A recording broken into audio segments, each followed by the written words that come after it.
Everyone, तो आज मैं फ़र्स्ट टाइम लॉन्ग वीडियो डाल रही हूँ। ये मैं 2 केक्स इस वीडियो में डालूँगी और इसके सारे प्रोसीजर्स को मैं इसमें कैप्चर किया है मैंने। मैं कोशिश की हूँ कि सारे प्रोसीजर्स को कैप्चर करूँ, क्योंकि बहुत सारे ऐसे मेरे फेलो बेकर्स हैं जो न्यू इस फील्ड में आए हैं और उन्हें चाहिए रहता है कि कुछ टिप्स एंड ट्रिक्स चाहिए। तो यहाँ पे मैं इस वीडियो में कुछ टिप्स एंड ट्रिक्स दूँगी, इसीलिए मैंने शॉर्ट्स नहीं डाल के लॉन्ग वीडियो को प्रेफर किया है। तो यहाँ पे मैं 2 केक्स बना रही हूँ। ये दोनों केक मुझे सेम क्लाइंट का था, ऑर्डर था। उन्हें 2 केक्स चाहिए था अपने बेटे के बर्थडे के लिए। उनका बेटा का 3rd बर्थडे था।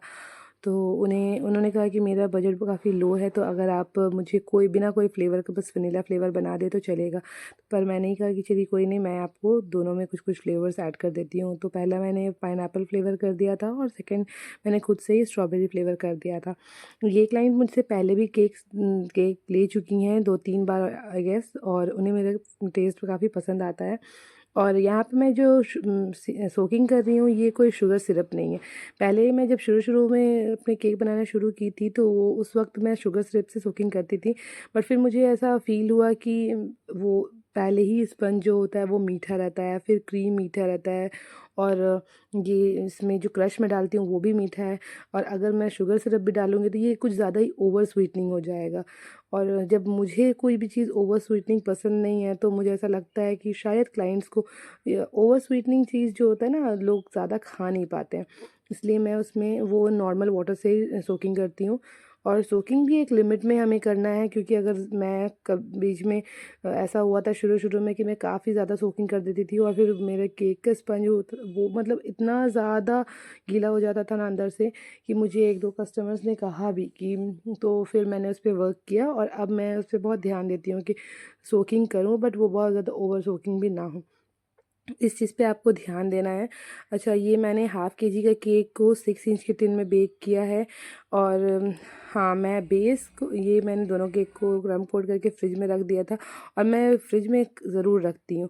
और आप जैसे देख सकते होंगे, वीडियो में ध्यान दिया होगा आप लोगों ने, कि मैं हमेशा, चाहे वो अंदर का फिलिंग हो या ऊपर का फाइनल फ्रॉस्टिंग हो, मैं हमेशा पाइपिंग बैग यूज़ करती हूँ। पाइपिंग बैग यूज़ करने से क्या होता है ना, कि आप लोगों को बहुत इवनली हर तरफ क्रीम स्प्रेड होता है, और ज़्यादा दिक्कत भी नहीं होती है कि क्रीम को आपको सब तरफ से मैनेज करने में।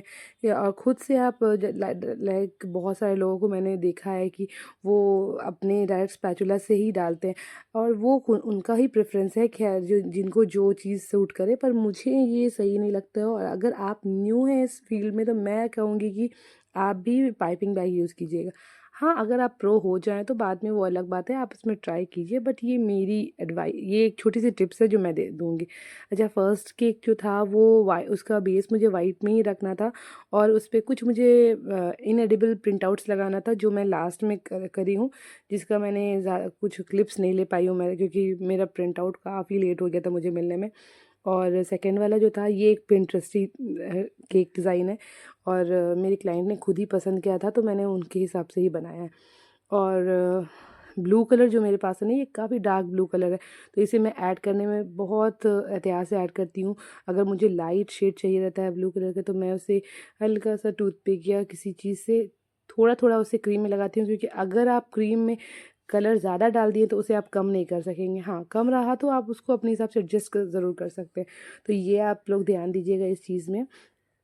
सेकंड थिंग इज़ कि आप लोग अपने केक को क्रम्ब कोट करके ज़रूर फ्रिज में रखिएगा। ये मैं पर्सनल एक्सपीरियंस से बता रही हूँ। इन केस आपके पास टाइम कम है, तो आप उसको डायरेक्ट फ्रीज़र में डाल दीजिए, वो 10 टू 15 मिनट्स वो काम कर जाएगा, जो आप नॉर्मल फ्रिज में हाफ़ एन आवर से 45 मिनट्स में रखेंगे। तो ऐसा मेरे साथ भी बहुत होता है, बहुत सारे लास्ट मिनट ऑर्डर्स रहते हैं, और मैं उनको सिर्फ फ्रीज़र में उसको डायरेक्ट डाल देती हूँ, और वो 10 मिनट्स में ही it works like a magic. तो इसलिए आप लोग उसको क्रम्ब कोट करके ज़रूर फ्रिज में रखिएगा। और मैं यहाँ अपने केक्स को, मैं शुरू में मुझे भी बहुत दिक्कत आती थी फाइनल फिनिशिंग देने में, लेकिन धीरे-धीरे करते हुए, ना कि आपने वो सुना होगा, practice makes a man perfect. तो बस वही होता है कि मैं भी धीरे-धीरे करते-करते, और इस फील्ड में मुझे 2 साल हो गया है।